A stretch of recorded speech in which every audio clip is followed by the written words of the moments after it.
This is a Thomas storage box. Inside this box contains what may be the most special set in the history of Thomas Wooden Railway. For the first episode of Wooden Railway Layouts, we present to you the 1997 Roundhouse Set.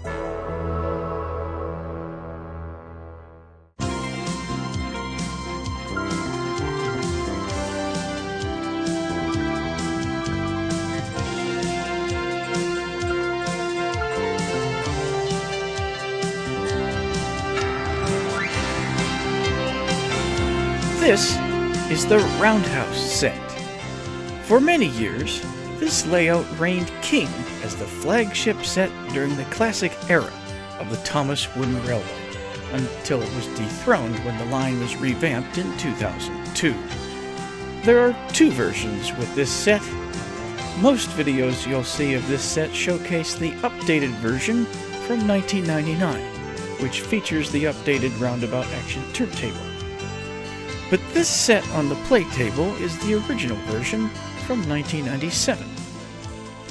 In this episode of Wooden Railway Layouts, I'm going to show you how to build this layout for yourself and give an in-depth analysis on the good, the bad, and the ugly of the Roundhouse Set.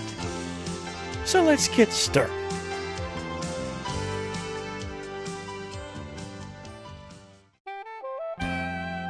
Here is a list of parts you will need to build the Roundhouse Set layout.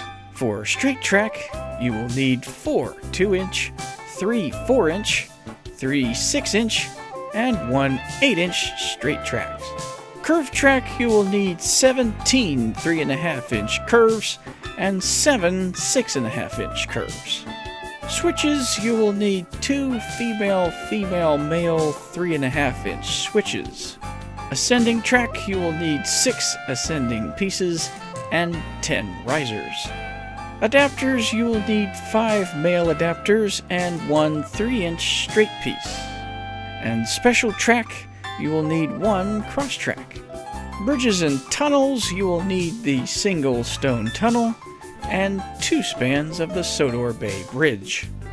Buildings and destinations, you will need the roundhouse, of course, as well as the complementing roundabout action turntable, the works engine repair shed, and 1 special engine shed.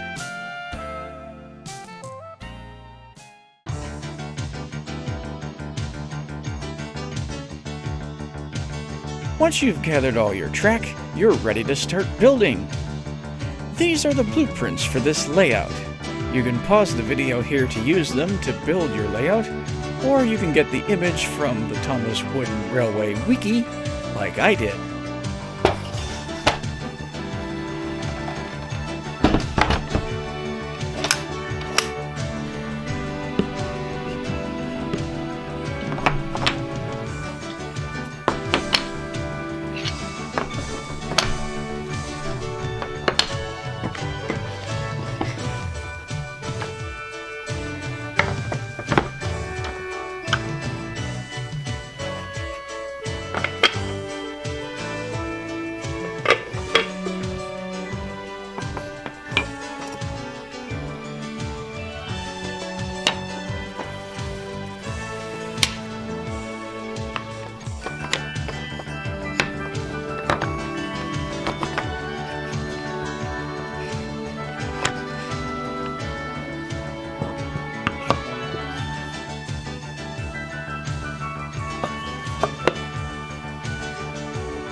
when you're finished, your layout should look like this.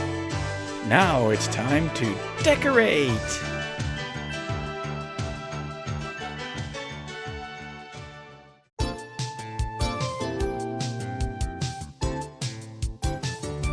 This set came with these detail pieces to decorate your layout. The pedestrian bridge, the grist mill with water wheel, the Sodor Bay lighthouse, at least until the 1999 update, 2 signals, 2 deciduous trees, 2 evergreen trees, Sir Topham Hatt, and the driver wooden figures. It also came with these engines and rolling stock to use on your layout. Thomas, Skarloey, Stepney, D199, Caldy, Scruffy, the Sodor Mail Coach, the Circus Train, and the Sodor Bay Tugboat. With the details in place and the building complete, this is what the layout should look like on your playboard. Now we'll take a closer look at the good, the bad, and the ugly of the Roundhouse Set layout.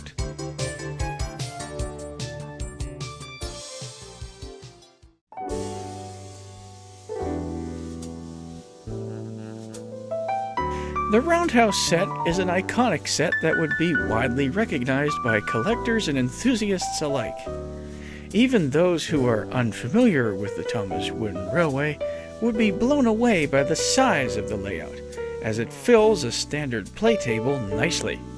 Because of the large size, this layout is more exciting to play with than a smaller set, as there are a lot of places for your engines to explore. This set is also great for filming.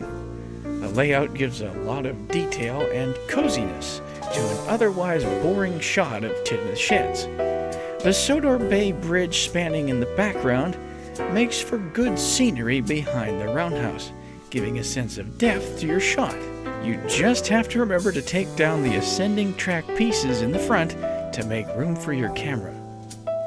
The Roundhouse Set has many elevated tracks, and one section in particular has 2 elevated tracks connected to each other. This can cause trains to derail and spill onto the floor. The sharp curved section under the pedestrian bridge can also cause derailing, especially with rolling stock with bogies, such as the express coaches. Another trouble spot is the line that runs under the stacking overhead railway. The track doesn't connect on the foundation itself, but just before it, creating an uneven track. This, along with the sharp curves and the tight space for hands, makes it hard to maneuver the engines. Luckily, this line ends at the works siding, so it doesn't affect gameplay too much. The Roundhouse Set only has one circuit, which runs around the front of the layout and through the middle along the elevated track. The back of the layout with the Sodor Bay Bridge ends at an awkward angle with the turntable, effectively ending in a siding. This would make playing with longer trains on the layout difficult and disappointing. And while the elevated track around the cross-track in the yard looks amazing, the stacking overhead railway being at the front is an eyesore and takes away the depth of field when viewing the whole layout. Finally, the layout's destinations are only variations of sheds. Now, at the time it was designed, the Thomas Wooden Railway didn't have too many destinations to choose from, so I can see why there isn't a variety. Even still, it would be nice to see a destination that's more interactable than a plain shed.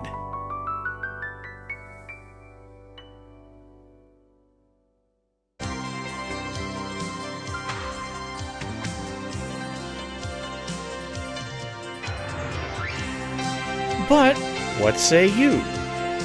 What do you think about the Roundhouse Set? What are the things you like about it, and the things you don't like about it? And what layouts do you want me to cover next? Let me know in the comments section, and be sure to subscribe for more videos.